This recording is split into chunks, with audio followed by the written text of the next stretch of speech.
We have hundreds of politicians and thousands of lobbyists crawling all over Washington, thinking of ways to control you, to extend their will over you, to subvert your freedom and replace it with their will, to capture, that is, to steal your life force. And so we should all be very angry, because anger is the engine that drives our will to resist. And without resistance, without awareness, they will take it all. That's not just politically perverse. It's a sin against mankind, because freedom is actually sacred. Drop an ant into a jar and seal the lid. It will spend the rest of its life trying to get out. It has nowhere to go, but it wants to be free. That is its nature. It's the way every living thing is made.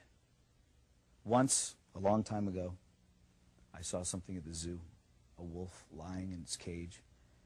I thought about how this magnificent animal was the end product of millions of years of evolutionary design. A nose that could detect the faintest scent, ultrasonic hearing, eyes that could see in the dark, teeth and jaws capable of crushing thick bone, heart and lungs that could run him for hours in a sub-zero blizzard. And yet there he was, lying forlorn and full of despair. He was well fed. He had a clean habitat and water and medical care. So what was the problem? He was sick with the knowledge that his wonderful powers would never be exercised again. And so he lay there, his head on his paws, staring blankly ahead at perhaps some imaginary forest that he could never reach because there were bars around him. They had not killed his body, but they were destroying his soul. God gave Adam and Eve freedom, even though he knew they would invite death into the world. That's how important freedom is in the divine scheme of things. And that's why we urge you to defend it always. And what I do for these young people is I'll say, look, the person who you broke into their house are very upset. They're very angry because you sold their stuff to the pawn shop stuff, sold them. They don't get their stuff back. They're very angry. They want you to go to prison. Okay? They may be very angry. They want you to go to prison. They may want to. To lessen that, that's the start of what's commonly known as a lie, because we are allowed to lie in interviews. To lessen that, you might want to make them happy. And the reason that's a lie is because when it is a felony in the Commonwealth of Virginia, the victim has nothing to do with the prosecution or how long the people go to prison or any of that kind of stuff. We're prosecuting them, not the victim. But to lessen that, what I'd like you to do is write an apology letter to the person whose house you broke into. Just write it out. Well, how do I write it? In your own words. Just write, I'm sorry for what I did. Then say that, when I broke into your house the other night, whatever. They write it out. They sign it. I sign it as a witness. I put the date and the time that it was written. I give it to the Commonwealth's attorney. It's entered as evidence as a written confession in the person's own handwriting. I don't type it up again and have them sign it. In their handwriting, a written confession. Is that person going to get convicted? I have never seen them not get convicted on that. On an apology letter. On the job hunt now with a Fox News exclusive. The Army's Chief of Staff, General George Casey, is announcing new employment opportunities with the Department of Defense. And in some cases, you don't even have to endure basic training. We are talking about civilian jobs here. Jamie Colby is live at an Army recruiting center in Manhattan. So what kinds of civilians is the Army looking for, Jamie?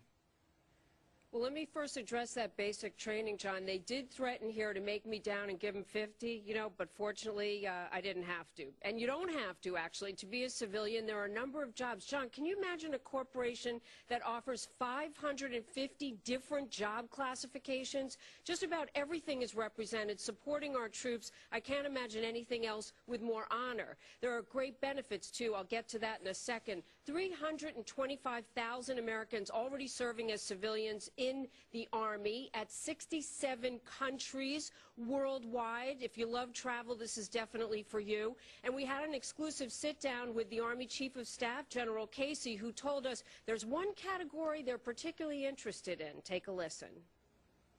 What is the skill set that you think is the most in need right now?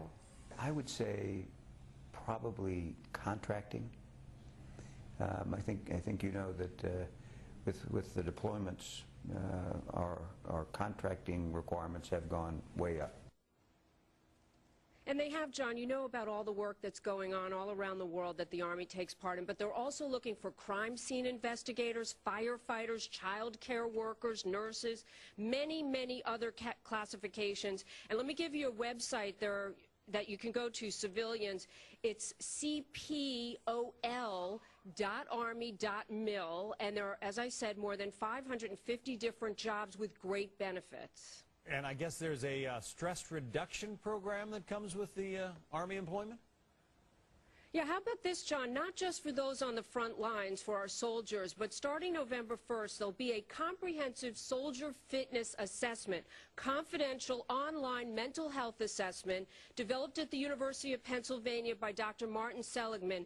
This is really a project General Casey is very close to his heart, and it will benefit civilians and also family members, even children. Over the summer, they'll go down to Fort Bliss to schools and put into the curriculum stress reduction techniques that will alleviate, if not reduce, depression, post-traumatic stress disorder, and that feeling of hopelessness and struggle that many military families and soldiers can feel. It's not an easy job to be a civilian, but you are serving your country, and the benefits, including the competitive salaries, are comprehensive health care, John, something we're all looking for these days, as well as retirement plans. So it's definitely something to check out. You have the website. We're on the job hunt for you. Take care, John. Great. Thanks. And we will get that website on our blog, too, so that folks who didn't catch it the first time around can go to foxnews.com/happening now. Thanks, John. Check it out. Thank you, Jamie. More than 23,000 representatives of private industry are working quietly in collaboration with the FBI and the Department of Homeland Security. This according to an exclusive report in the Progressive magazine. The business leaders form a group known as InfraGard that receives warnings of terrorist threats directly from the FBI before the public does. In return, they provide information to the government. According to one whistleblower, the FBI has given members of InfraGard permission to shoot to kill in the event of martial law. Matt Rothschild is the reporter who broke the story. He's editor of the Progressive magazine. He's author of the book, You Have No Rights, Stories of America in an Age of Repression. He joins us from Madison, Wisconsin. Welcome to Democracy Now!, Matt. Thanks for having me on, Amy. Can you talk about InfraGard and what this program is all about? Yeah, it was formed in 1996 by the FBI. It's an FBI program that works directly with businesses across the country. More than 350 of the nation's Fortune 500 companies are involved in it. And on one level, it's like a corporate tips program. These companies, these representatives of these companies, feed the FBI information about threats. They also can give the FBI information about disgruntled employees and have the FBI investigate them. So the pipeline goes that way, and the pipeline goes the other way, too.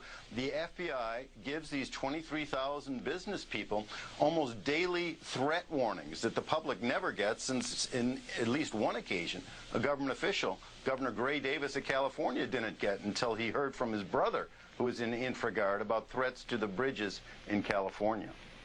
Tell us more about InfraGard. Well, the FBI started it in 1996 in Cleveland, and it was working with businesses to, I think, try to break a case of cyber espionage or something.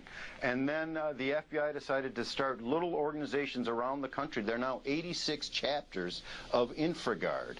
And the FBI and now Homeland Security are working with these local chapters, statewide chapters, and they have meetings. They have these secretive meetings around the country, and at some of these meetings, the FBI and the Homeland Security agents tell business people what their responsibilities are during times of an emergency or martial law.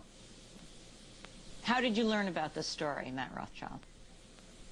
Well, Amy, it's interesting. A friend of mine who works in radio told me about it because I had been on his show talking about the May 9th, 2007 National Security Directive that George W. Bush had issued, that National Security Directive on national continuity policy. Bush gives to himself the power to control the whole government and the responsibility to take care of our Constitution, if you can believe that. given what he's done to our Constitution so far, in times of an emergency. And in that document, that May 2007 document, Bush talks about the need to work in times of an emergency with private sector actors. So I was on his show, Lee Rayburn's show,